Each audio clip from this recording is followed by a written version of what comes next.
जिज्ञासु मित्रों, बहुत बहुत अभिनंदन है आपका दिव्य सृजन स्पिरिचुअल चैनल पर। प्रत्येक दिवस रात्रि 9 बजे हम यहाँ पर प्रारंभ करते हैं। आज थोड़ा सा विलंब कुछ कारणों से हुआ, तकनीकी कारणों से। चलिए अब चर्चा शुरू हो सकती है, तो चर्चा शुरू करते हैं। लाइव चर्चा का विषय है आज का विषय। कई दिनों से कुछ लोग इस विषय पर चर्चा के लिए कह भी रहे थे और मांडुक्य कारिका में इस विषय पर चर्चा की जा रही है, तो मांडुक्य कारिका के मत को इस विषय में हम समझने का प्रयास करें। ठीक है, तो आइए फिर आपके कमेंट प्रश्न पर भी चर्चा करेंगे। और एक बात ध्यान रखें, कमेंट आप जो विषय हुआ करता है ज्यादातर उसी विषय से ही कमेंट पूछा करें तो ठीक रहता है। और वास्तव में वैसा कमेंट पूछा करें जिससे कि उस पर चर्चा की जा सके, वैसे ही प्रश्न पूछा करें। चलिए ठीक है, बाकी विवेक है अपना अपना, क्योंकि कमेंट्स प्रश्न कई बार ज्यादा हो जाते हैं तो छोड़ने पड़ते हैं। तो पता चलता है कि अंत में भी लोग कई बार बहुत अच्छे प्रश्न कर देते हैं तो वो भी छूट जाता है। तो इसलिए अब अंत का ध्यान नहीं रखेंगे। अगर आपका प्रश्न जायज नहीं लगेगा उसको स्किप कर दिया जाएगा। ठीक है, बीच में भी अगर आपने पूछा है तो भी, तो आगे और पहले वाली कोई बात नहीं। तो ये विषय है। तो विषय है, आज का विषय है ब्रह्म का जन्म कैसे होता है, अवतारवाद। मांडुक्य कारिका का यह विषय है। ठीक, तो मांडुक्य कारिका से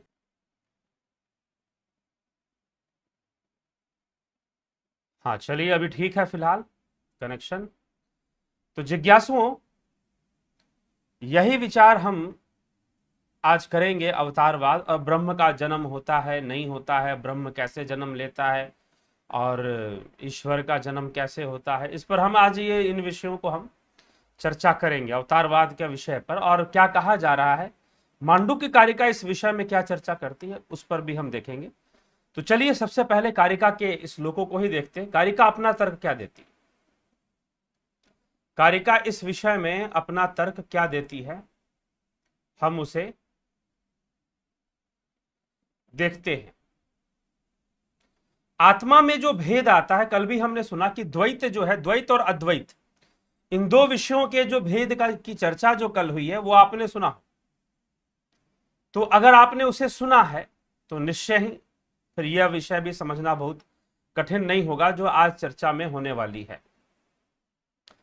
तो हम इन सभी विषयों पर आज चर्चा कर लेते हैं और समझने का प्रयास कर लेते हैं।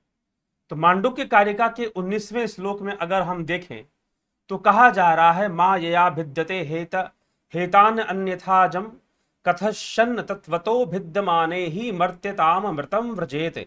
इस अजन्मा अद्वैत में माया ही के कारण भेद है और किसी प्रकार नहीं। यदि इसमें वास्तविक भेद होता तो यह अमृत स्वरूप मरणशीलता को प्राप्त होता। अगर अद्वैत में कोई भेद होता तो यह भी तो मरणशीलता को प्राप्त होता, जैसे कि द्वैत जगत में प्रत्येक वस्तु ही मरणशीलता को प्राप्त हो रहे हैं। उससे पहले ही वो कह देते हैं 18वें श्लोक में, अद्वैतम परमार्थो ही द्वैतम तद्भेद उच्यते तेषाम उभयथा दैप्तम तेनायम न विरुध्यते। अद्वैत परमार्थ है और द्वैत उसी का भेद कहा जाता है, तथा उन द्वैतवादियों के मत में दोनों प्रकार से द्वैत ही है, इसलिए उनसे इसका विरोध नहीं है। ठीक, तो पहले तो द्वैत अद्वैत के विरोध के बारे में, भेद के बारे में पहले ही चर्चा कर दी गई है, क्योंकि अद्वैत परमार्थ है, द्वैत उसी का कार्य है, भेद है। तथा उन द्वैतवादियों के मत में दोनों प्रकार से द्वैत होने के कारण उनमें विरोध आएगा, लेकिन वास्तव में अद्वैत में द्वैत का विरोध नहीं देखा जाता, क्योंकि वह कार्य मान लिया जाता। यह भी कल हमने चर्चा कर लिया था। तो 19वें श्लोक से जन्म की चर्चा हो रही है कि ब्रह्म का जन्म होता है या नहीं होता है, आत्मा का जन्म होता है या नहीं होता है।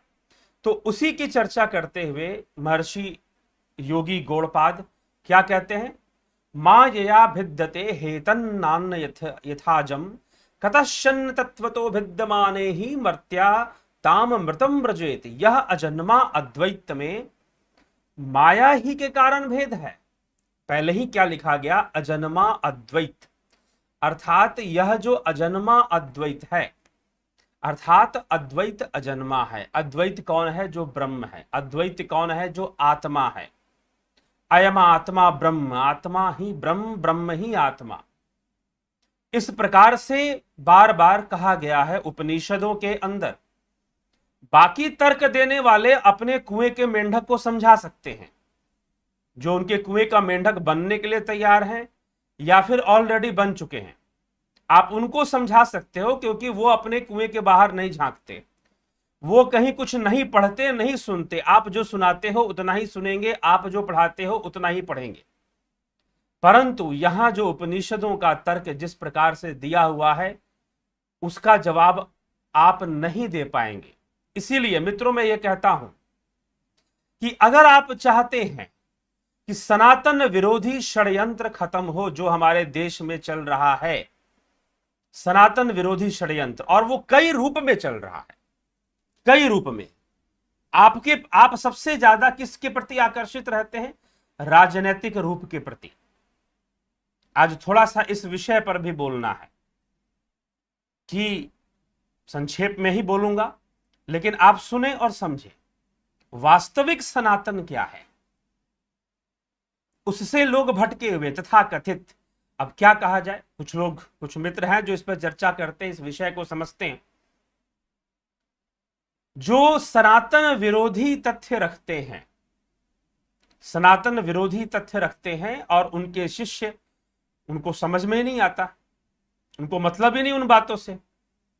उनको पता नहीं किसने समझा दिया कि भाई हाँ गुरुजी कर रहे हैं। अब गुरुजी क्या दे रहे हैं, अपने मनमर्जी की चीजें दे रहे हैं, या वास्तव में शास्त्र उपनिषदों का कोई रेफरेंस क्या, उनका आधार लेते हैं। सही से आधार लेना और एक झूठ मूठ का आधार लेना, अपने स्वार्थ और अपने मतलब से आधार लेना, अपने मतलब से गीता के श्लोकों का प्रयोग कर लेना, अपने मतलब से उपनिषद के श्लोकों का प्रयोग कर लेना, और पूरा पूरा उपनिषद को समझना, पूरी पूरी गीता को समझना, दोनों में बहुत बड़ा अंतर हो जाता है। तो ज्यादातर ये जो आज हमारे देश में जो धार्मिक आध्यात्मिक संस्थाएं हैं, वो इसी प्रकार से चलती हैं, और लोगों को कितना बड़ा कुएं का मेंढक बना सकती हैं, वो बनाने में लगी रहती है। ठीक है, तो बोलते बोलते कई बार उनकी तरफ ध्यान चला जाता है, तो फिर समझ में आता है, जो ये कहते हैं कि नहीं, परमात्मा सर्वव्यापी नहीं है, वो अपवित्र वस्तु में नहीं रह सकता, कुछ ऐसा तर्क देते हैं। तो उन तर्कों का खंडन यहां मांडुक्य कारिका में साफ साफ एकदम बहुत ही क्लियर शब्दों में मिल जाता है। इसीलिए मांडुक्य कारिका के विषय को लेकर आया हूं। आज अवतारवाद है, तो अवतारवाद के पक्ष में मांडुक्य कारिका या अद्वैत का मत क्या विचारधारा रखता है, वो आज हम स्पष्ट करेंगे। ठीक है, लेकिन खंडन होगा, बहुत सारी बातों का खंडन होगा, हिल जाओगे, कुछ लोग अंदर तक भी हिल जाएंगे। ठीक है, हमारे गुरुजी ने तो ऐसा नहीं बताया। अब मैं कौन सा शब्द आपके गुरुजी के लिए प्रयोग कर दूं, वो ठीक नहीं होगा। सामने बैठे होते तो कर देता, यहां तो नहीं करूंगा। ठीक है, तो चलिए समझिए, कुएं का मेंढक मत बनिए। मैं सीधा बार बार कहता हूं, कुएं का मेंढक मत बनिए। ठीक, नहीं तो धर्म कभी मिलने वाला नहीं, ना समझ में आने वाला है, ना कभी मार्ग पर आगे बढ़ने वाले, क्योंकि आप उस कुएं के दायरे में ही सब कुछ करते रहोगे, क्योंकि आपको बता दिया गया वही करना है, दूसरा कुछ करना नहीं है, दूसरा कुछ समझना नहीं है। ठीक, तो चलो, तो आज हम इस पर चर्चा करते हैं। तो कई विषय हैं इसमें, हम देखेंगे कई विषय हैं जिसको आज क्लियर करेंगे अवतारवाद और ईश्वरीय जन्म के विषय में। तो सीधा 19वें सूत्र में ही कह देते हैं, यह अजन्मा है, अद्वैत अजन्मा है, इसका जन्म नहीं होता। सीधी सी बात, एक लाइन में उत्तर सुन लीजिए कि ब्रह्म अजन्मा है, आत्मा अजन्मा है, इसका जन्म नहीं होता, क्योंकि इसको जन्म की आवश्यकता ही नहीं है। जन्म लेने की आवश्यकता इसे है ही नहीं। तो क्यों जन्म जन्म ले, एक बात बताइए। जब इसको जन्म लेने की कोई आवश्यकता नहीं है तो जन्म क्यों लेगा? It do not need to take birth in physical form, in physical body. सब कुछ वही है, यह जड़ चेतन भी वही है, यह स्थूल शरीर भी वही है। इस स्थूल शरीर में काम करने वाली जितनी शक्तियां हैं सूक्ष्म रूप में, मन बुद्धि चित्त अहंकार भी वही है। सब कुछ तो उसी का विवर्त है भैया। और स्थूल क्या है, सूक्ष्म क्या है, पवित्र क्या है, अपवित्र क्या है, सुगंधित क्या है, दुर्गंधित क्या है, यह सब तो इंद्रिय विषय है। यह सब तो इंद्रिय विषय है कि नहीं है बताइए? इंद्रियों से ही तो अनुभव कर रहे हो, यहां सुगंध आ रहा है, यहां दुर्गंध आ रहा है, ये चीज गंदी है, ये चीज बदसूरत है, ये चीज खूबसूरत है। तो यह प्रश्न ही नहीं उठता ना कि अपवित्र वस्तु में परमात्मा है कि नहीं है। निश्चित रूप से है, निश्चित रूप से है, क्योंकि जो कुछ भी है उसी से है, उसके बिना कुछ है ही नहीं। किसी चीज का, वस्तु का अस्तित्व नहीं, स्वीकार नहीं होता अद्वैत मत में। तो पहले एक लाइन में ही कह दिया गया कि यह अजन्मा है। इस अजन्मा अद्वैत में माया ही के कारण भेद है और किसी प्रकार नहीं है। यदि इसमें वास्तविक भेद होता तो यह अमृत स्वरूप मरणशीलता को भी प्राप्त होता।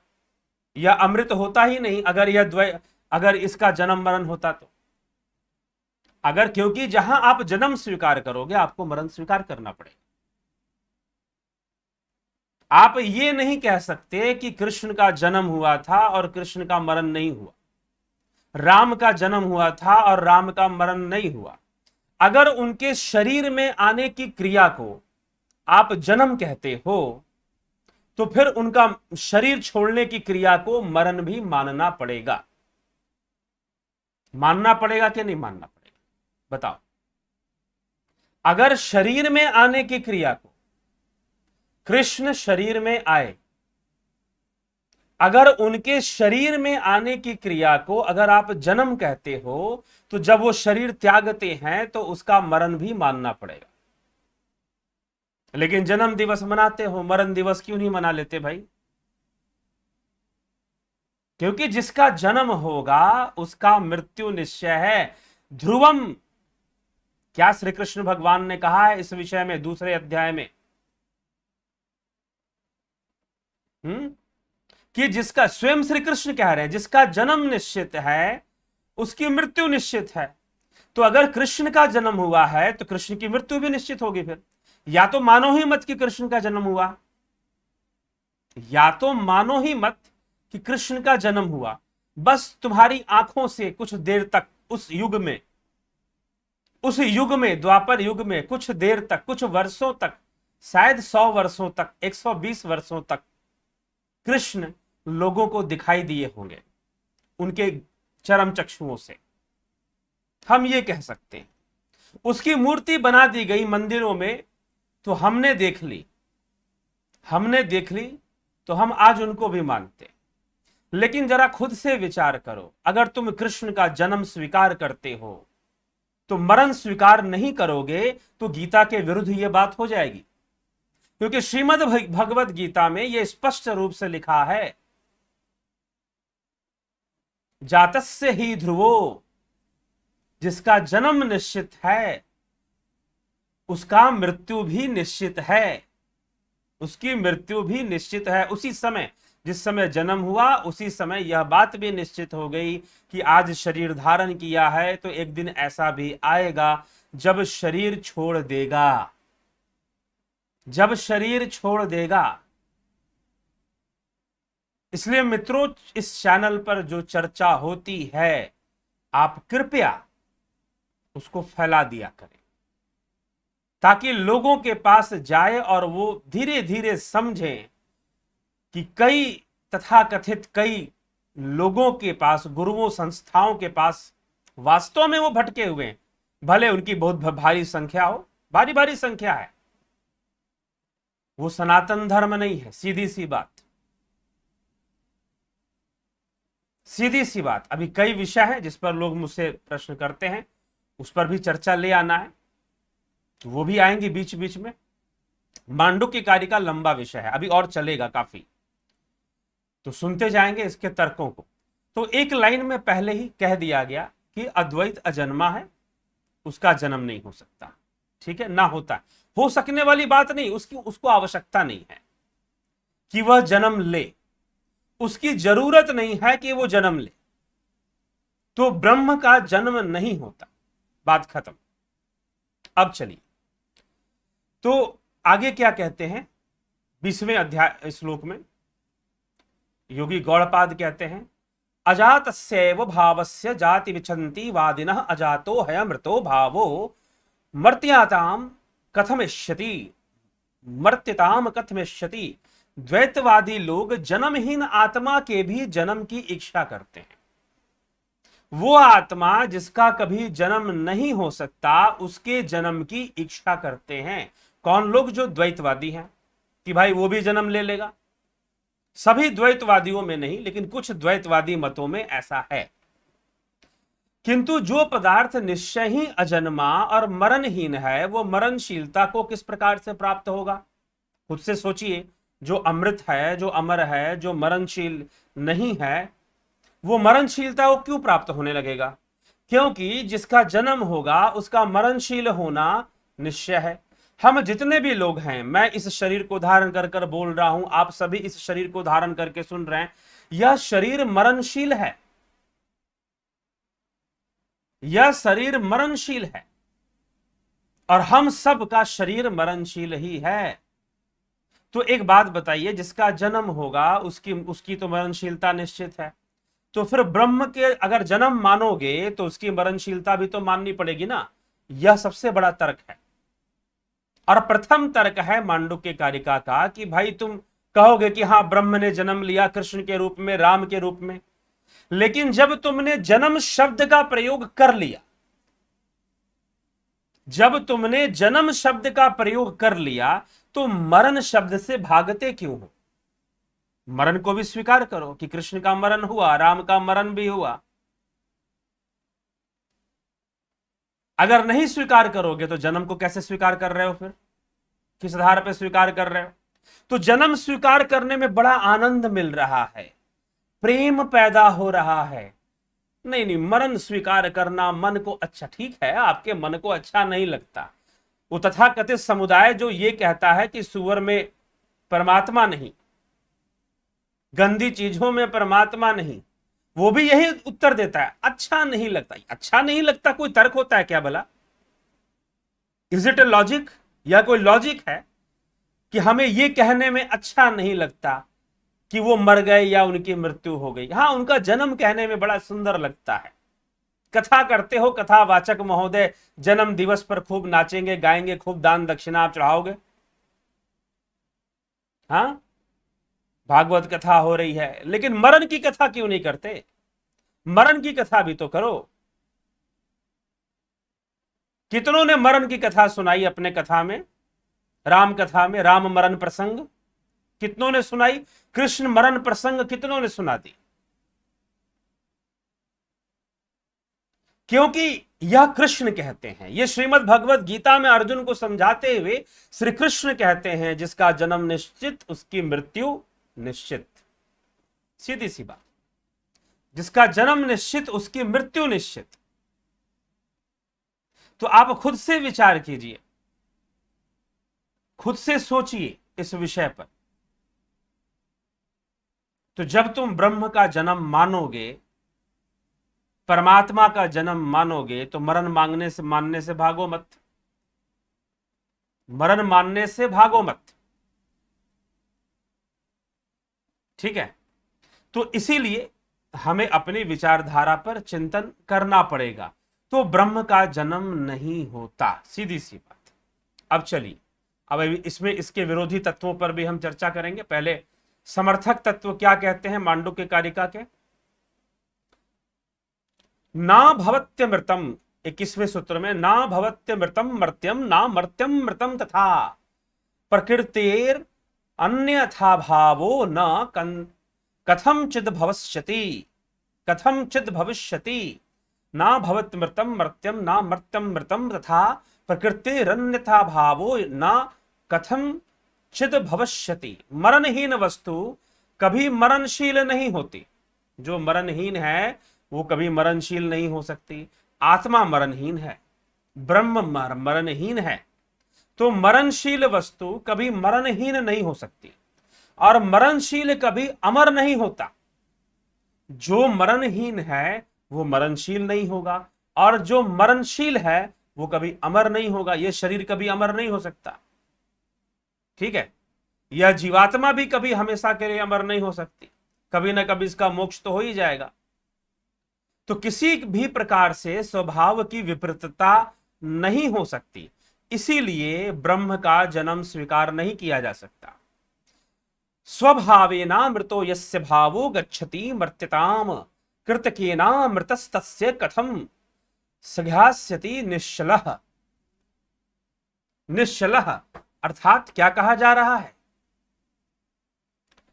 तो यहां पर कहा जा रहा है कि यह जो मरणशील है, ध्यान से दीजिए, कि जिसके मत में स्वभाव से मरणहीन पदार्थ भी मर्तत्व को प्राप्त हो जाता है, उसके सिद्धांतानुसार कृतक होने के कारण वह अमृत पदार्थ चिर अस्थाई कैसे हो जाता है, कैसे हो सकता है?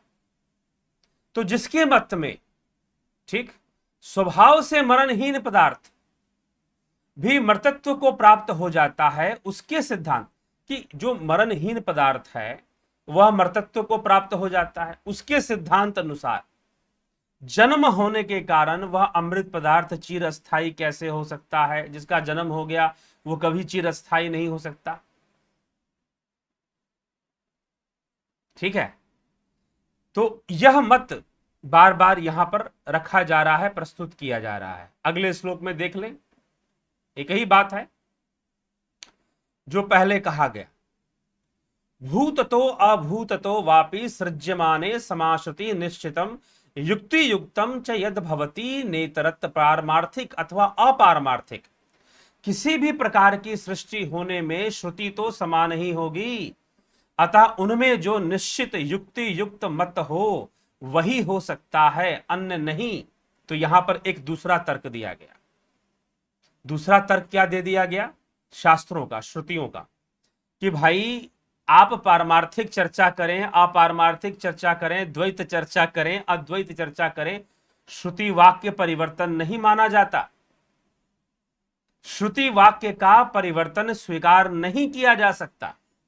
इसलिए यह श्रुति वाक्य ही है कि ब्रह्म का जन्म नहीं हो सकता, क्योंकि ब्रह्म मरणशील नहीं है, अमृत है वो। तो अमृत होने के कारण, अमृत जो मरणशील नहीं, जिसकी मृत्यु संभव नहीं, तो अगर आप उसका जन्म स्वीकार कर लोगे तो मरण स्वीकार करना ही पड़ेगा, कोई विकल्प आपके पास नहीं बचेगा। और यह विकल्प श्रीमद् भागवत गीता भी नहीं छोड़ती है, ठीक है। हां, अब एक प्रश्न उठता है कि क्या कृष्ण ब्रह्म थे? कई बार लोग यहां प्रश्न कर देते हैं, क्या आप कृष्ण को ब्रह्म मानते हैं? पहली बात तो यह जान लो कि ब्रह्म किसे कहते हैं। कल भी मैंने स्पष्ट किया, भाई साहब ने पूछा क्या कृष्ण, क्या ईश्वर जन्म नहीं लेता? ईश्वर किसे कहते हैं और कैसे समझोगे? संस्कृत भाषा के अनुसार सीखोगे, समझोगे। जो प्रचलित मान्यताएं हैं उसमें अर्थ का अनर्थ हो सकता है। जो प्रचलित मान्यताएं हैं उसमें अर्थ का अनर्थ हो सकता है, क्योंकि बातें बिगड़ जाती है। क्योंकि आपने अंग्रेजी भी बहुत पढ़ ली है, आपने उर्दू भी पढ़ ली है, आपको बताने वाले आप कभी दूसरा मत भी पढ़ लेते हो, आपको खुद नहीं पता कि पढ़ना, अध्ययन क्या करना, जानना क्या है। इसलिए शास्त्रों के प्रति जागरूकता जब तक सही से नहीं आएगी तब तक कई समस्याओं का समाधान नहीं होने वाला। आप बाहरी विदेशी मतों को छोड़ दीजिए, इस देश में ऐसे ऐसे धार्मिक संस्थाएं हैं, ऐसे ऐसे तथाकथित गुरु महाराज जी लोग हैं कि अर्थ का इतना अनर्थ कर चुके हैं, और लाखों की संख्या में, संख्या बल की कमी नहीं है उनके पास, क्योंकि उनका उद्देश्य ही संख्या बल है उनका। और जिसको संख्या बल का उद्देश्य है वो धार्मिक नहीं, वो राजनैतिक अधिक है। यहीं पर एक महानुभाव कुछ दिन पहले आए थे, लगभग 2-3 महीने पहले की बात होगी। जब उनके तर्क काटे जाने लगे तो उन्होंने कहा कि हमारी संस्था के 800 आश्रम है पूरी दुनिया में, यही लास्ट में तर्क बचता है, क्योंकि वास्तव में आप धार्मिक नहीं हो, आप राजनीतिक हो, आप पॉलिटिकल हो, इसीलिए संख्या बल बता रहे हो। अगर आप धार्मिक होते तो अपना मत रखते, ना कि संख्या बल बताते। तो यह जरूरी नहीं है कि जिसके पास संख्या बल बहुत अधिक है वह उसका मत भी बहुत सही हो। ठीक है, तो इसीलिए जब शास्त्र अध्ययन करोगे बातें कटनी शुरू हो जाएंगी। तो 1%, 1%, 0.1% भी मांडुक्य कारिका इस बात को स्थान प्रदान नहीं करती है कि ब्रह्म का जन्म होता है। ठीक है, तो ब्रह्म का जन्म नहीं होता है, नंबर 1 बात। अभी जो और तर्क बच रहे हैं उस पर चर्चा होगी। तो ब्रह्म का जन्म नहीं होता है, एक बार में यहां पर 3-4 श्लोकों के अंदर समझा दिया गया। अब आगे कह रहे हैं 24वें श्लोक में श्रुति वाक्यों से भी समझा दिया गया। भाई श्रुति वाक्य भी ऐसा नहीं मानते हैं, तो हर अवस्था में उसको हम नकार नहीं पाएंगे। नेह नानेति चामनाया दिंद्रो माया भृत्यपि अजायमानो बहुधा मायया जायते तु सह नेह नानस्ति किंचन इंद्रो माया भी पुरुत्त ईयते तथा अजायमानो बहुधा विजायते। इन श्रुति वाक्यों के अनुसार वह परमात्मा माया से ही उत्पन्न होता है। किस प्रकार से, किस प्रकार से, ऐसा क्या मान्यता है, यह प्रश्न किया जा रहा है।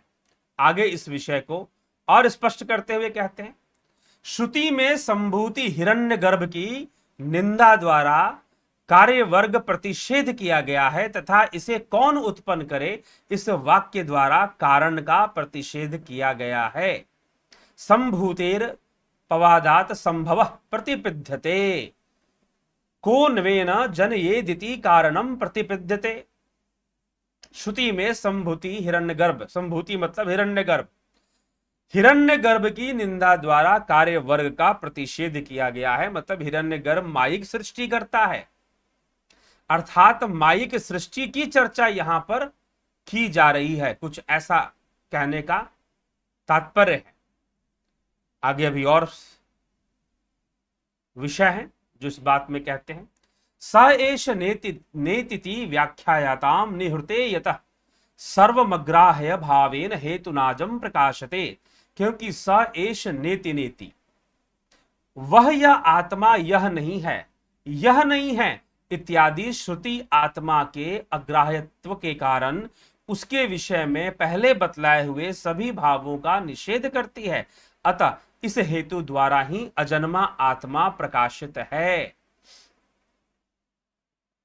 तक ये प्रमाणित किया जा रहा है कि श्रुति वाक्यों के अनुसार कि श्रुति वाक्य इस तथ्य का निषेध करते हैं कि परमात्मा अजन्मा नहीं है, अर्थात उसका जन्म होता है। इस वाक्य का वो निषेध करते हैं, इसलिए हिरण्यगर्भ के कार्य को भी निषेध करते हैं। वह भी माइक सृष्टि में आ जाता है, फिर वहां भी इंद्रियों का अस्तित्व इसलिए सूक्ष्म शरीर में इंद्रियां बताई गई हैं, सूक्ष्म शरीर में इंद्रियां होती हैं। ठीक, विवेक चूड़ामणि शंकर शास्त्र इसका प्रमाण है। तो मांडुक्य कारिका का भी इसका आगे इसमें भी ये चर्चा आ जाएगी। सूक्ष्म शरीर कारण शरीर की चर्चा इस ग्रंथ में भी थोड़ी थोड़ी आती है, तो वो भी आ जाएगी। तो इस प्रकार से श्रुति वाक्यों में किस प्रकार से निषेध करते हुए इसकी चर्चा की गई है, और इसी कारण से आत्मा को अजन्मा स्वीकार किया गया है। तो एक योगी गौड़पाद ने पहले तो तार्किक रखे कि भाई जो मरणशील नहीं है, जो अमृत है, उसको आप मरणशील कैसे मानोगे? क्योंकि अगर उसका जन्म मानोगे तो मरण मानना निश्चित हो जाएगा। ठीक है, ये 100% गारंटी इस बात की। अगर आपने जन्म स्वीकार कर लिया तो मरण स्वीकार करना निश्चित ही हो जाएगा। अस्तो मायया जन्म तत्वतो नैव युज्यते बंध्या पुत्रो न तत्वेन मायया वापि जायते। असद्वस्तु का जन्म तो माया से अथवा तत्वतः किसी प्रकार भी होना संभव नहीं है। बंध्या का पुत्र ना तो वस्तुतः उत्पन्न होता है और ना ही माया से ही। असद्वस्तु का जन्म तो माया से अथवा तत्वता किसी प्रकार भी होना संभव नहीं है। असतवादियों के पक्ष में भी असत वस्तु का जन्म माया से अथवा वस्तुतः किसी प्रकार होना संभव नहीं माना गया, क्योंकि ऐसा देखा नहीं जाता कि बंध्या पुत्र ना तो माया से उत्पन्न होता है, ना ही किसी और विधि से उत्पन्न हो सकता है। जो बांझ स्त्री का पुत्र है वो हो नहीं सकता। यथा स्वप्ने द्वयभासम स्पंदते मायया मनः तथा जागृत द्वयभासम स्पंदते मायया मनः। जिस प्रकार स्वप्न काल में माया से ही द्वैत भास रूप से स्फुरित होता है, अर्थात देखिए यहां पर श्रुति वाक्यों के अनुसार हिरण्यगर्भ की चर्चा भी ले ली गई, इसीलिए अब स्वप्न की चर्चा भी इसमें आ जाती है, क्योंकि स्वप्न काल में भी जो सृष्टि हो रही है वह भी माया से है, द्वैत मास रूप से स्फुरित होता है। उसी प्रकार जागृत काल में भी यह माया से ही द्वैत भास रूप से स्फुरित होता है। इसीलिए बहुत पहले ही इन तीन अवस्थाओं को, जागृत स्वप्न सुषुप्ति, इन तीनों को द्वैत में मान लिया गया है। पहले की चर्चा आप याद करिए, अगर आप लगातार मांडुक्य कारिका के व्याख्यान को सुन रहे हैं तो बहुत पहले ही इन तीनों को क्या माना गया है? माया ही माना गया है ना, जागृत स्वप्न और सुषुप्ति को। इन्हें कार्य कारण सिद्धांत के अंतर्गत माना गया है। सुषुप्ति को कारण माना गया है, कार्य नहीं माना गया है, और तुरिया को कार्य कारण से परे माना गया। तुरिया को कार्य कारण से परे माना गया है, अलग माना गया है, ठीक है। संपूर्ण साक्षी माना गया है, संपूर्ण दृष्टा माना गया। तो इस प्रकार से पहले ही चर्चा की जा चुकी है इस विषय में। तो वही बात रिपीट की जा रही है कि जिस प्रकार स्वप्न काल में मन माया से ही द्वैत मास रूप से स्फुरित होता है, उसी प्रकार जागृत काल में भी वह माया से ही द्वैत मास रूप से स्फुरित होता है। तो जागृत और स्वप्न दोनों में माया की ही सृष्टि है। अद्वयम च द्वयभासम मनः स्वप्ने न संशय, अद्वयम च द्वयम भासम तथा जागरण संशय। इसमें संदेह नहीं कि स्वप्न में भी अद्वय मन ही द्वैत रूप में भासने वाला है। इसी प्रकार जागृत काल में भी निसंदेह अद्वय मन ही द्वैत रूप में भासने वाला है। स्वप्न और जागृत दोनों में यह मन ही भासता है, और इसी कारण से इन दोनों में मन की ही कार्य चलती है, उसी की सृष्टि चलती है। मनोदृश्यमिदं द्वैतम यत किंचित सचराचरम मनसो है मनी भावे द्वैतम नैवोपलभ्यते। यह जो कुछ चराचर द्वैत है सब मन का दृश्य है, क्योंकि मन का अमनी भाव हो जाने पर द्वैत की उपलब्धि नहीं होती। ठीक, तो जब द्वैत से परे हो जाओगे तो द्वैत की उपलब्धि नहीं होती। जब अमृत को प्राप्त कर लोगे तो मरणशीलता नहीं होगी, ना जन्म ना मरण, फिर कुछ नहीं होने वाला। तो जिस समय आत्म सत्य की उपलब्धि होने पर आत्म सत्यानुबोधेन न संकल्पयते यदा अमनस्ताम तदा याति ग्राह्य भावे तद्ग्रहम। अर्थात जिस समय आत्म सत्य की उपलब्धि होने पर मन संकल्प नहीं करता, उसी समय वह अमनी भाव को प्राप्त हो जाता है। उस अवस्था में ग्राह्य का अभाव हो जाने के कारण वह ग्रहण करने के विकल्प से रहित हो जाता है, कुछ भी ग्रहण नहीं करता।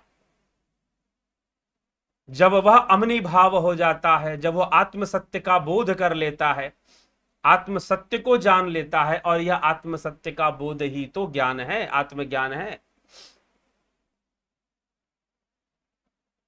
ठीक है, तो चलिए इस पे लंबी व्याख्या है तो हम करेंगे, लेकिन यह बातें कहां से शुरू हुई? जन्म से।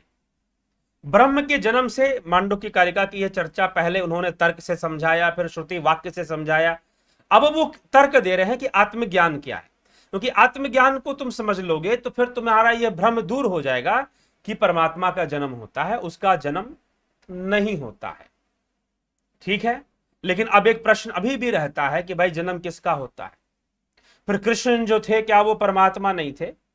कल भी किसी ने इस बात पर चर्चा की थी, कल या फिर शायद 2 दिन पहले, तो मैंने सीधा कहा था कृष्ण भगवान है। अब भगवान और ईश्वर में क्या कोई भेद है? बिल्कुल भेद है जी। निरुक्त के अनुसार भेद आएगा, निरुक्त के अनुसार भेद आएगा, क्योंकि शब्दार्थ अलग अलग है। भाषा में जाओगे, व्याकरण में जाओगे तो अर्थ का अर्थ बदल जाएगा।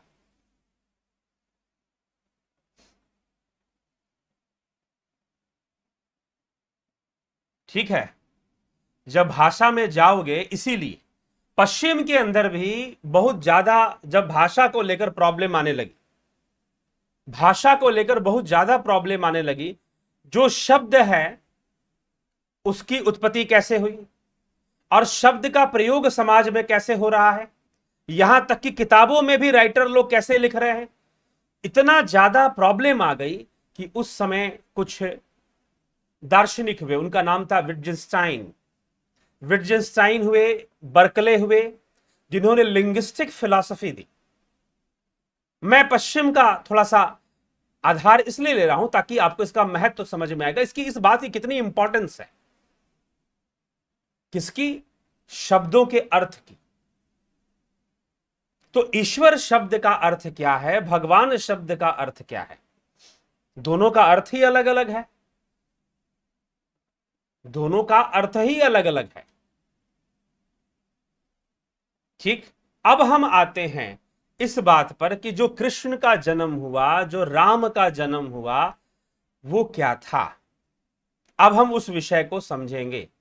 पहले तो यह स्पष्ट कर लीजिए कि ब्रह्म का कोई जन्म नहीं होता, उसे जन्म लेने की आवश्यकता ही नहीं, क्योंकि जो कुछ है सब ब्रह्म ही है।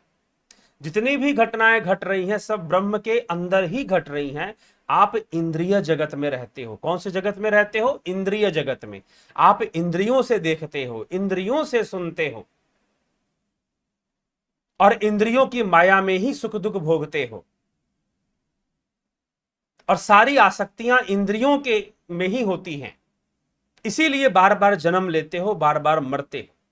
पुनरपि जननम पुनरपि मरणम पुनरपि जननी जठरे शयनम, इस संसारे खलु दुस्तारे कृपया पाहि पार मुरारे। इसीलिए तुम्हारी ये स्थिति रहती है। अगर हम जन्म मानेंगे ईश्वर का या परमात्मा का, ब्रह्म का, तो उसका मरण भी स्वीकार करना पड़ेगा। शरीर और दिखता भी है। अगर मान लीजिए आप कृष्ण का जन्म मानते हैं तो कृष्ण ने अपना स्थूल देह त्याग भी दिया। ठीक है, अगर राम का जन्म मानते हैं तो उन्होंने स्थूल देह त्याग भी दिया। अगर आप कृष्ण को ब्रह्म मानते हो तो इसका मतलब वो जन्म से पहले भी थे और मरण के बाद भी है। ठीक है, मरण के बाद भी है और जन्म से पहले भी थे, यह हमें स्वीकार करना पड़ेगा। ठीक ना, क्योंकि ब्रह्म और जब जन्म था उस समय तो था ही। तो क्या मूर्ति देखोगे तभी कृष्ण है, ना देखोगे तो कृष्ण नहीं है। और कृष्ण ने क्या कहा? अहम आत्मा गुडाकेश सर्वभूताश स्थित। अर्जुन, मैं सभी भूत प्राणियों में उसकी आत्मा हूं। आत्मा मतलब ब्रह्म हूं। तो एक बात बताओ कि अपनी आत्मा को देखने कृष्ण के मंदिर में जाओगे या अपने भीतर प्रवेश करोगे? कहां जाओगे ये निश्चय कर लो। जब श्री कृष्ण ने यह कह दिया अहम आत्मा गुडाकेश सर्वभूताश स्थिता, मैं सभी भूतों में स्थित उसकी आत्मा हूं, तो कृष्ण का दर्शन करने कहां जाओगे? मंदिर में जाओगे या अपने भीतर जाओगे? क्योंकि मंदिर में मूर्ति नजर आएगी और अपने भीतर आत्मा दिखाई देगा।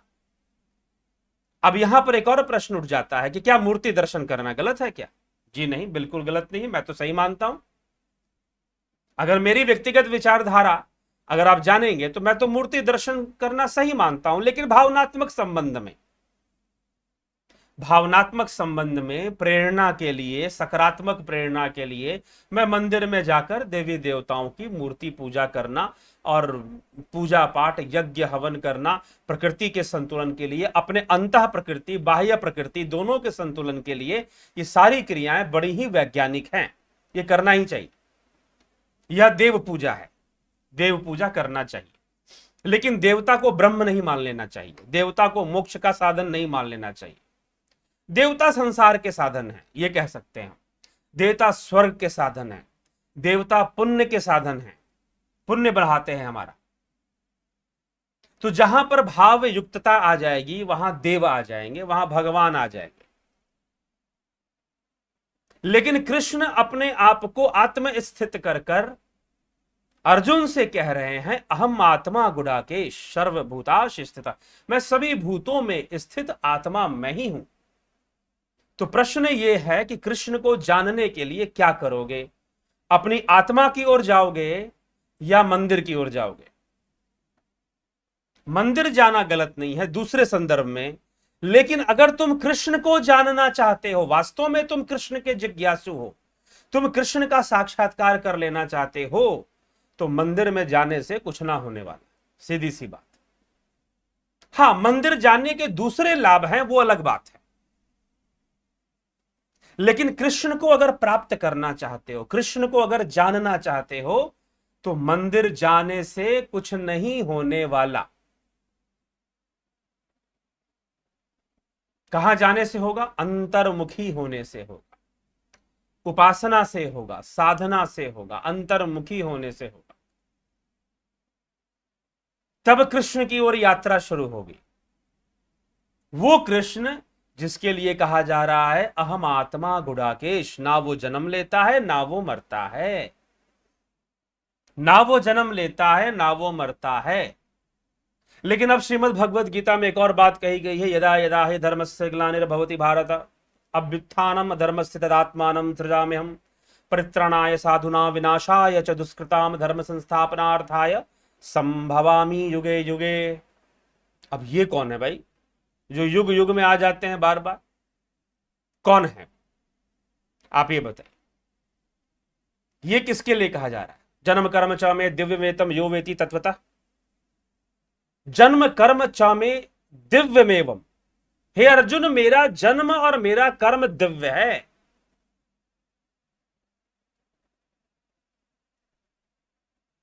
मेरा जन्म और मेरा कर्म क्या है? दिव्य है।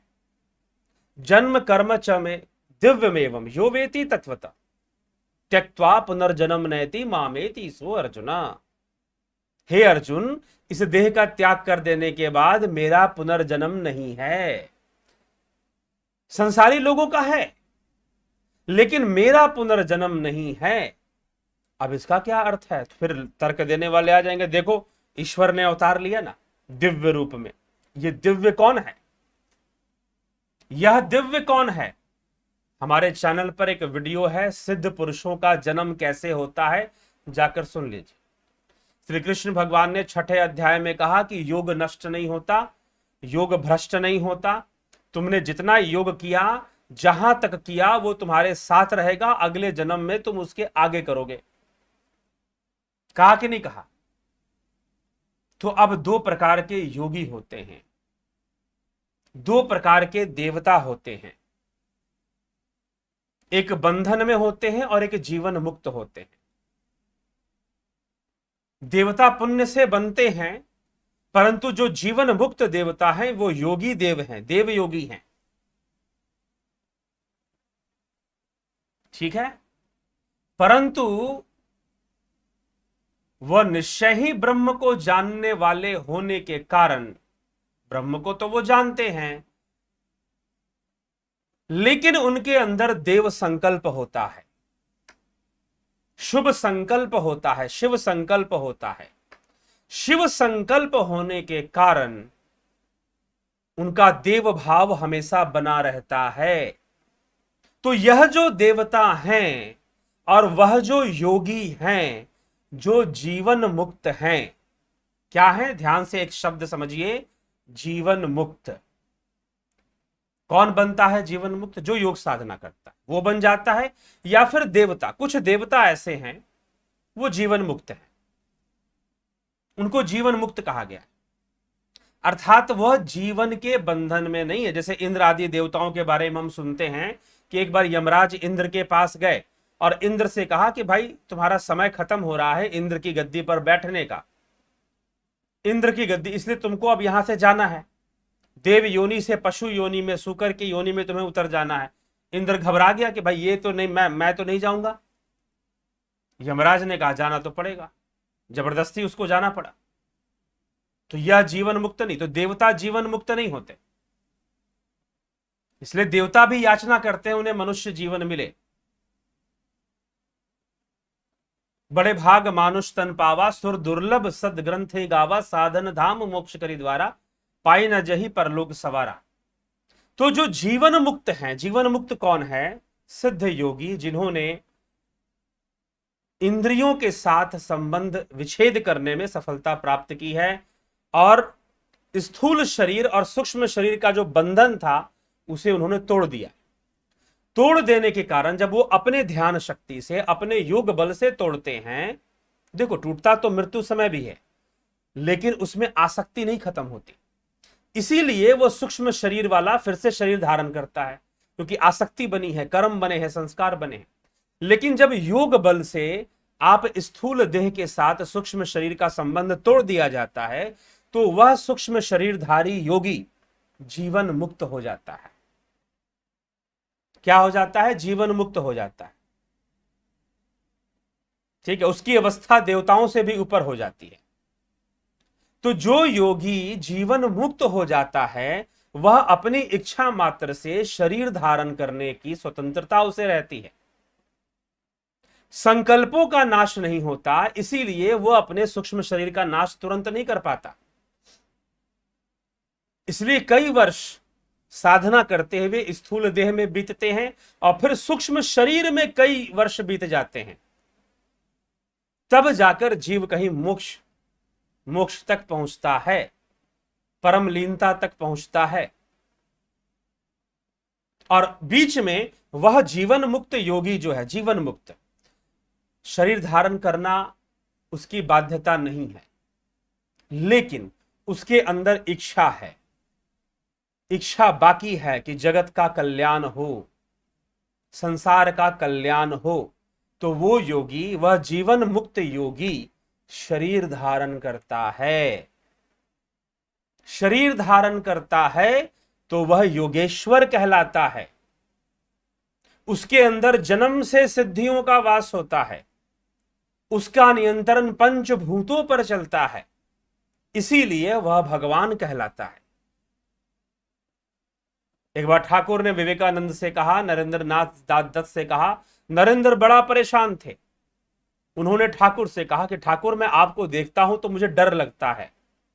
ठाकुर ने पूछा तुझे क्यों डर लगता है? तो विवेकानंद ने कहा कि आप कभी कभी देवता समान हो जाते हो, आपको कोई बीमारी है ही नहीं, और कभी कभी आप गले में बहुत दर्द, जैसे साधारण मनुष्य रोगी आदमी होता है वैसे दिखाई देते। इतना भयानक रोग होने पर भी आप 2-2 घंटा बोलते रहते हो। अगर कोई जिज्ञासु आ जाए समझने के लिए आपके पास आध्यात्मिक विषयों को, तो आप 2-2 3-3 घंटा मैं क्या, जो डॉक्टर साहब आपका इलाज कर रहे हैं वह भी देख कर डरते हैं कि भाई ये कैसा व्यक्ति है। ठाकुर ने कहा कि जय रामा जय कृष्णा सेई आमी रामा कृष्णाश। नरेंद्र आंखें फाड़कर देखते रहे कि मैं किससे बात कर रहा हूं, ये कौन है भाई, मैं किससे बातचीत कर रहा हूं। तो वो सिद्ध योगी जो वास्तव में जीवन मुक्त हो चुके हैं, वह जीवन मुक्त हो चुके हैं, वह क्या करते हैं, अपने शिव संकल्पों के कारण शरीर धारण करते हैं। वह शरीर के बंधन में नहीं होते, वह शरीर के बंधन में नहीं होते, वह शरीर धारण करते हैं और शरीर धारण कर कर हमें समझाते हैं। तो वह जीवन मुक्त योगी जब आते हैं तो वो अवतारी हैं, क्योंकि उनकी अवस्था बहुत ऊंची है और वो नीचे उतरे हैं, वो नीचे उतरे हैं, इसलिए वो अवतारी है। ये यहां पर स्वीकार किया जा सकता है। कृष्ण का जन्म। दूसरा, मैंने एक और बात कही, योगी जीवन मुक्त होते। आजकल एक ऐसे ही आपने अगर सुना हो, महाअवतारी बाबा, कुछ लोग उनके नाम पर भी संस्थाएं बना रखे हैं, कुछ कुछ करते हैं। महाअवतारी बाबा जीवन मुक्त हैं। योगोदा की किताबों में हम उनके बारे में पढ़ते हैं, योगानंद परमहंस लाहिड़ी महाशय के पुस्तकों में, श्री श्यामाचरण लाहिड़ी महाशय की पुराण पुरुष और अद्वैत के ऊपर उनकी कुछ पुस्तकें हैं, उन सब के ऊपर भी हम उनको पढ़ते हैं, महाअवतारी बाबा के बारे में, जीवन मुक्त। तो ऐसे सिद्ध आत्माएं, ऐसे सिद्ध पुरुष, योगी, सिद्ध योगी, वो अपनी मर्जी से शरीर धारण करते। इसलिए भगवान कहते हैं ना, क्या कह रहे हैं, जन्म कर्म च में दिव्यमेवं यो वेति त्यक्त्वा त्यक्त्वा पुनर्जन्म नेति मामेति स्वर्ग। इस शरीर को त्यागने के बाद मेरा पुनर्जन्म नहीं, मेरी मर्जी है भाई, मैं अपने कर्मों के कारण नहीं आया, मैं बंधन में नहीं आया, मैं जगत कल्याण हेतु अवतरित हुआ हूं। तो ऐसे सिद्ध योगी जगत कल्याण हेतु शरीर धारण करते हैं। दूसरा, जो जीवन मुक्त देवता हैं, जो जीवन मुक्त देवता है, जीवन मुक्त देवता कौन है? ब्रह्मा विष्णु महेश। जितने भी देवता हैं वह बंधन में हैं, लेकिन ब्रह्मा विष्णु महेश यह जीवन मुक्त कहे गए हैं। जीवन मुक्त कहे गए हैं। क्या कहे गए हैं? जीवन मुक्त। इनका जीवन नहीं है। जीवन मुक्त होने का मतलब कि जीवन नहीं है ऐसा नहीं है, वो जीवन के बंधन में नहीं है। वह जीवन के बंधन में नहीं है, यह बात समझना पड़ेगा।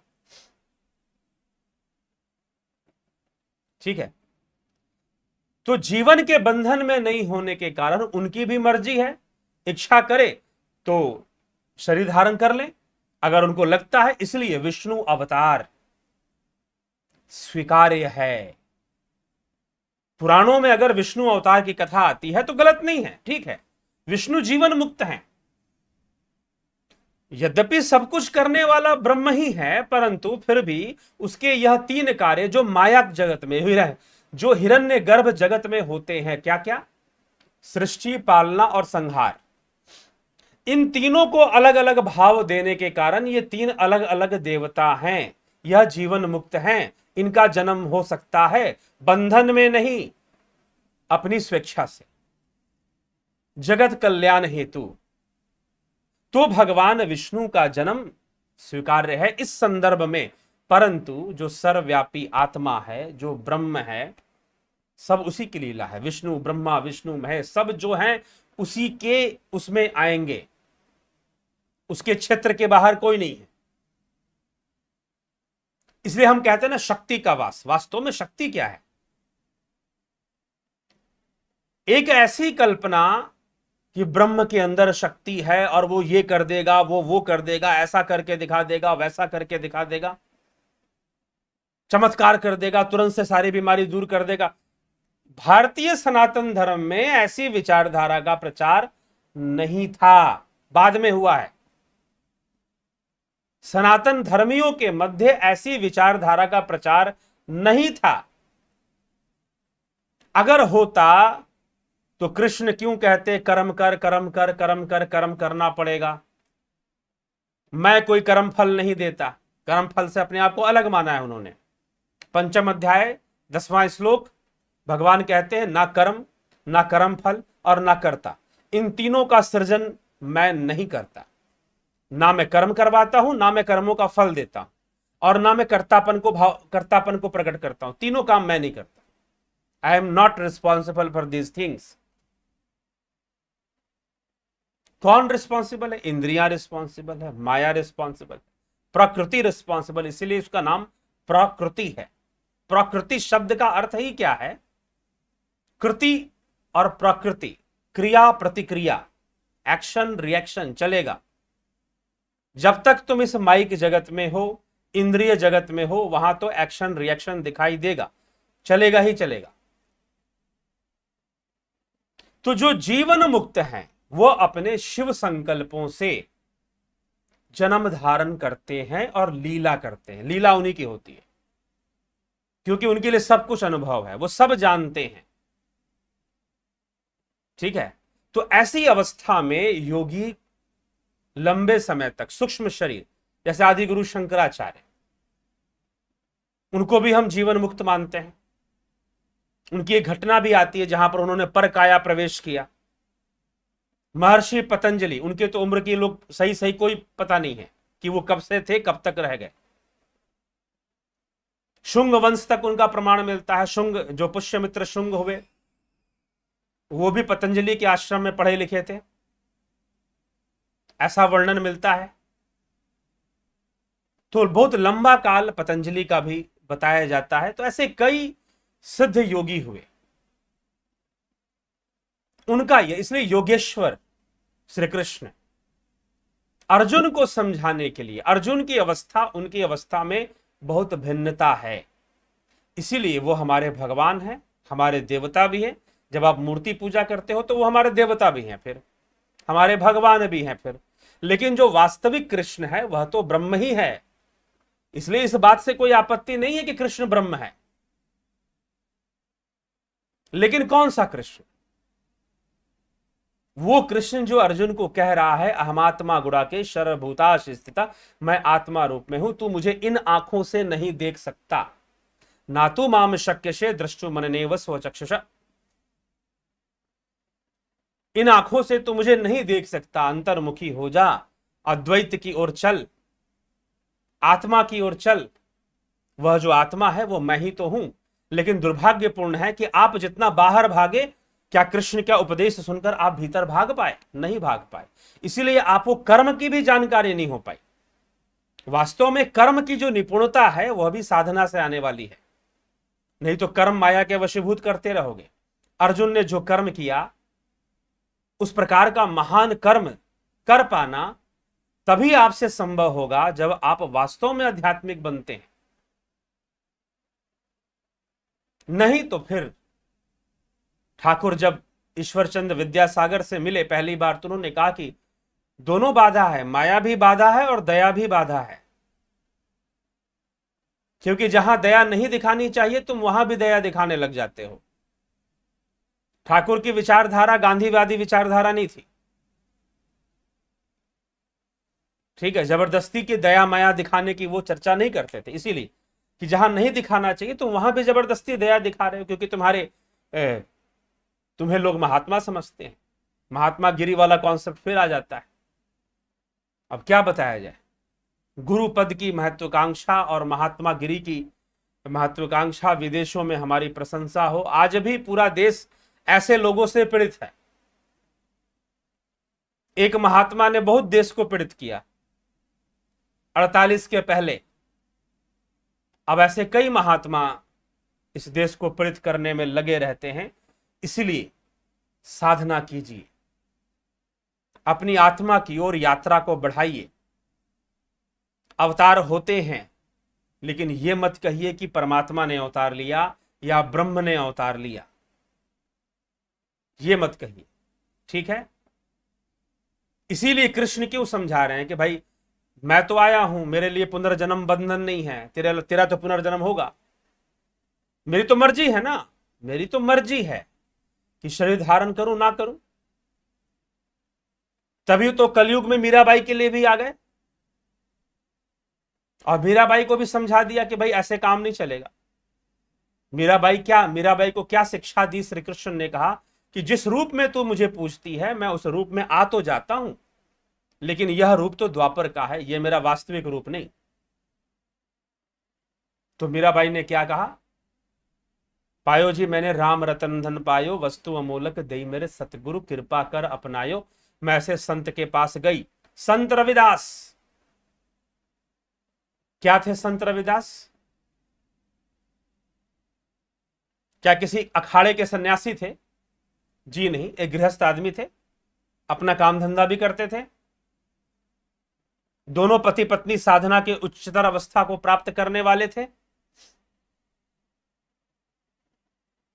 ठीक है। क्या थे? राजा जनक। तो ऐसे कई योगी महात्मा श्री श्यामा कलयुग में भी और कई जिन्होंने योग साधना के ऐसे उच्चतर अवस्थाओं का स्पर्श किया, प्राप्त किया, अनुभव किया, आनंद का अनुभव किया, लोगों को समझाया, लोगों को बताया। तो आवश्यकता है योगी बनने की। तस्माद योगी भवार्जुन, कृष्ण कह रहे हैं तो योगी बन जा। और योगी बनने का मतलब क्या है? घर बार छोड़ दो। एक योगी जी मुझे ऐसे मिल गया जो इसी भावना से प्रभावित थे कि भगवान कृष्ण ने कहा है कि अर्जुन को योगी बन जा। तो मैंने कहा कि आप तो बन गए, लेकिन अर्जुन तो नहीं बना था, क्योंकि जिसे आप योगी बनना समझते हैं वो वाला योगी अर्जुन नहीं बना था। वही योगी बना था जो कृष्ण ने समझाया था। आपने वो नहीं समझा कि कृष्ण का अर्थ क्या है, योगी बन जाओ का मतलब क्या है, योगी बन जाओ का तात्पर्य क्या है, कृष्ण का क्या तात्पर्य है। इसलिए गीता के श्लोक चुराओ मत, चोरी करना बंद कर दो। अपने मतलब के हिसाब से कोई अध्याय ले लिया। अब एक कोई संस्था है वो गीता का ही प्रचार करती है, वो बोलती है कि 7वें अध्याय से गीता पढ़ो, बाकी के 6 अध्याय छोड़ दो। क्यों 6 अध्याय व्यर्थ है क्या? ध्यान योग की चर्चा तो 6ठे अध्याय में ही हो रही है। तो इतना कंफ्यूज ना करें, आध्यात्मिक उपदेश है, जरूर ग्रहण करना चाहिए, समझना चाहिए, विचार करना चाहिए। ठीक है, चलिए, तो यही विषय है। तो कौन अवतरित होता है? जो जीवन मुक्त हैं अवतरित होते हैं। वो देवता जो जीवन मुक्त माने गए हैं, ब्रह्मा विष्णु महेश, उसमें ब्रह्मा का अवतार नहीं लिया जाता, क्योंकि ब्रह्मा सृष्टि करता मानते हैं पुराणों की कथा के अनुसार। इनकी व्याख्या पुराणों कथा में भी आएगी। अगर पुराणों को भी पढ़ेंगे तो भी यही प्रमाणित होता है। मैंने स्वयं पढ़कर भागवत, महापुराण, शिव पुराण स्वयं पढ़कर ये ऐसे सूत्र वहां पर देखे जहां पर साफ लिखा है ब्रह्म का जन्म नहीं होता। ठीक है, तो जो जीवन मुक्त श्रेणी में आते हैं वो शिव संकल्प होकर, शिव मतलब कल्याण का संकल्प, शुभ संकल्प, शुभ संकल्पित होकर जगत कल्याण हेतु देह धारण करते हैं। बस इतना ही है। ठीक है, वो सिद्ध योगी हैं जो देह धारण करते हैं और फिर वो तरह तरह के काम करते हैं, लोगों को समझाते हैं और जीवन मुक्त देवता हैं। चलिए ठीक है, आप एक कमेंट देखते हैं, इस विषय से संबंधित होंगे तो उत्तर दिया जाएगा, चर्चा की जाएगी। गुरुजी, मृत्यु के बाद सूक्ष्म शरीर स्थूल शरीर से बाहर निकलता है तो फिर भौतिक शरीर का दोहन सूक्ष्म शरीर कैसे अनुभव करता है? उस प्रकार से अनुभव नहीं करता, आसक्ति के वशीभूत अनुभव करता है। मान लीजिए कि स्थूल शरीर का दाह संस्कार कर दिया गया, तो दाह संस्कार में जो अग्नि का जो तप है वह उसको अनुभव नहीं होगा, क्योंकि वो शरीर छोड़ चुका है। लेकिन उसको दुख जरूर होगा, उसे पीड़ा जरूर होगी कि उसका शरीर नष्ट हो रहा है, जल रहा है, और वो पूरी तरह से नहीं त्यागता और बहुत जल्दी से नहीं त्याग देता। त्यागने के लिए ही दाह संस्कार कर दिया जाता है कि जल्दी से शरीर को छोड़ दे। ठीक है, त्यागने के लिए ही दाह संस्कार किया जाता है। चलो,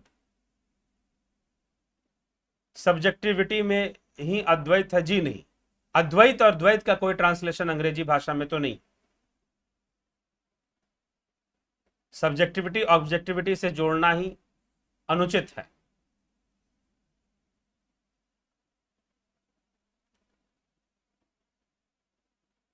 बियॉन्ड गुड एंड इविल, इसका क्या मतलब है? कोई मतलब नहीं है। भारतीय धर्म में इविल नामक कोई चीज नहीं होती है। क्या आपने सुना कि उपनिषदों ने शैतान की चर्चा की हो? कहीं नहीं की है।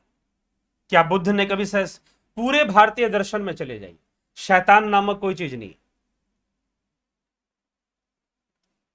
भगवान गॉड है, इविल है, डिमोन है, डेविल है, वेस्टर्न कॉन्सेप्ट है, अब्राहमिक कॉन्सेप्ट है, सीधी सी बात। ठीक है, पूरे धर्मशास्त्रों में कहीं भी शैतान की चर्चा नहीं। ठीक है, ना उपनिषद करते हैं, ना योग शास्त्र करता है, कोई नहीं करता। Existence of demon and devil, इस बात की कोई चर्चा नहीं है। 3 गुण है, सतोगुण, रजोगुण, तमोगुण। उन गुणों के मिश्रण से ही सतो पुरुष पैदा होते हैं और तमो पुरुष पैदा होते हैं, तामसी शक्तियां पैदा होती हैं। उन गुणों से ही चलता है, प्रकृति से ही सब चलता है। लेकिन कोई शैतान होता है, कोई डिमोनिक पावर, ऐसा कभी कोई चर्चा, कोई इविल होता है, ऐसी ये हमारा कॉन्सेप्ट नहीं है। Evil is not the Indian concept.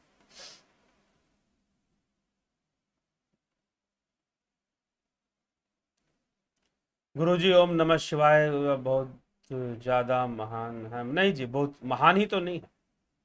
Guruji, thought and reality are the bottom identical. Guruji, Shrimad Bhagavad Gita में 6ठे अध्याय में कहा कि कृष्ण का चिन्मय शरीर का कभी क्षय क्षति नहीं होता है।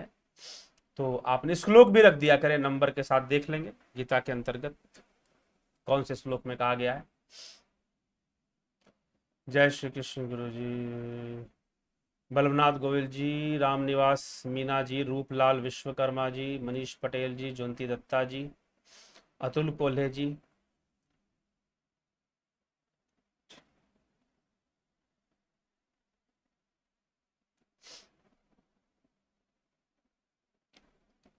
ठीक।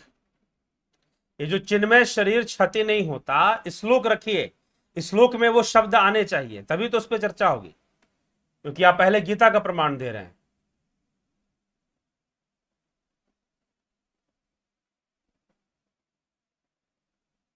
क्योंकि आपने अगर यह प्रश्न टीका से लिया है तो गड़बड़ हो जाएगा।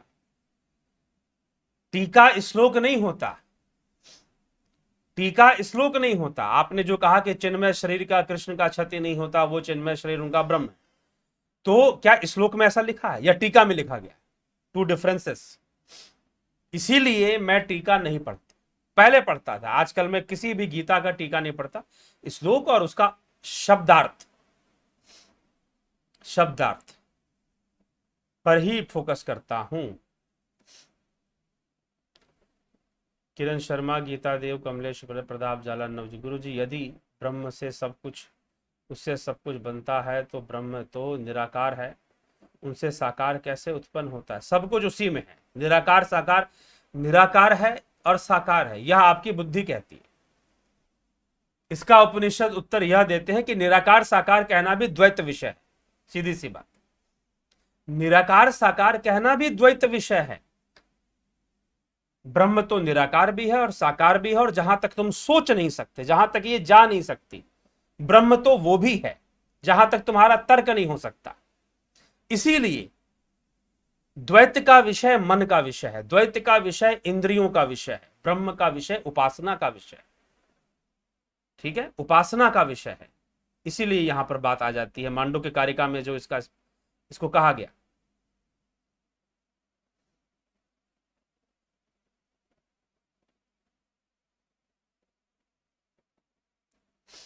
अव्यक्त व्यक्त भी जो है, यह भी द्वैत चर्चा है। उपनिषदों में पहले चर्चा की गई है, बाद में उसे सब एक ही मान लिया गया है। पर अपर ब्रह्म अलग अलग नहीं है, वो एक ही चीज है, वो ओम ही पर है, ओम ही अपर है। ये मांडुक्य उपनिषद में ही आ गया है चर्चा।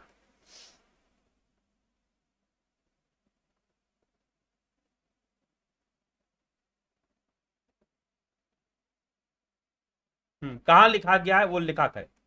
रचना जी, कुमार पॉल सिंह जी, योगेंद्र पंडित जी, देवरतन बलदावा जी। मित्रों, समय भी काफी है, इसीलिए आपके कमेंट्स जो हैं अभी छोड़े जाएंगे। 1 घंटा 7 मिनट लगभग हो चुका है, तो कल ही आपके कमेंट्स पर उत्तर चर्चा चलेगी, उससे पूर्व नहीं।